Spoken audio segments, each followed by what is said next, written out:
Ayan, pag-check ko nga po kanina sa aking dashboard, yung profile recom, sa may mga meron po nag-iba siya, may update siya na nakalagay na bago. So, yan daw pong itsura pag okay ang account, may 7 shining stars.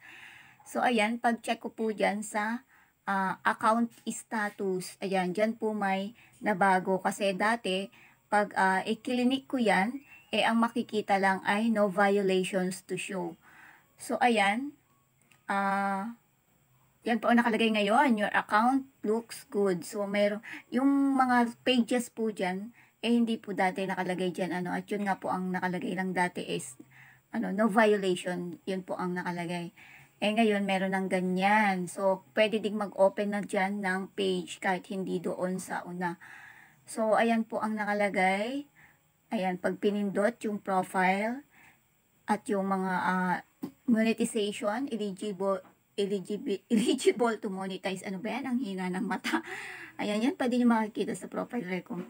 Yan, yan, your tools, nakikita na din po dyan. Ganyan ang itsura. So, ang maganda po dito ay ang sa find out more, dyan po sa baba. Nakalagay na dyan yung mga policies at community guidelines na dapat nating sundin. So, mas maganda na siya at mas madali, kumbaga, na ma-access, Ayan, pagkatingin natin doon sa profile record, diretso tayo sa community guidelines kung meron tayong mga nalabag. At mas maganda, mabasa po natin yan kung meron kayo ng ganyan, mabasa natin kung masipag kayo magbasa para maiwasan po natin yung mga restrictions, mga violations. So, marami-rami po yan at pinapakita ko lang naman po yung bagong update at hindi ko naman kailangan buksan lahat yan at talaga namang napakadami.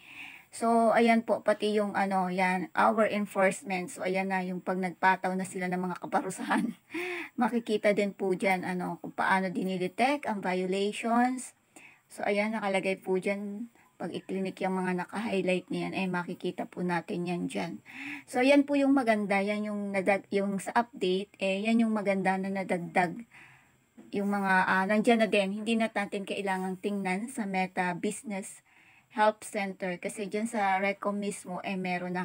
Sa totoo lang po, laging yan yung tinitingnan ko na uuna ko pa yung tingnan kesa dun sa earnings kasi nga naman nakakapanghina pag titingnan mo yung earnings lalo na't bumalik na sa dati yung ads on reels talaga namang pag magba-base ka talaga sa earnings nakakapanlumo at nakakapanghina po talaga kaya dyan lagi ako tumitingin sa profile recom at saka yung alerts po ninyo wag din po ninyong kalimutang tingnan lagi.